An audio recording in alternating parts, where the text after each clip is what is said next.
বিসমিল্লাহ। দেখি কেমন হয়েছে জানি না।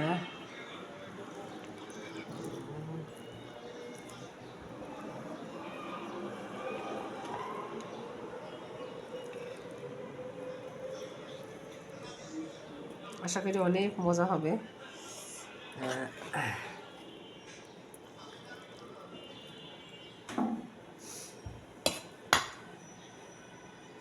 একটু খাও তো বাবা, নাড়ো, হালকা হালকা নাড়ো, ফুদাও ফুদাও।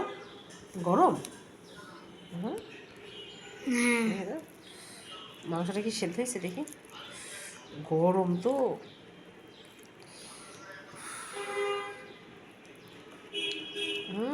সেদ্ধ মানে একদম তুলতুলা হয়েছে, তুলতুলা হয়েছে মাংসটা, অনেক গরম। বাহ, বিসমিল্লাহ। দেখো তো লবণ কম নাকি আপু, গরম তো।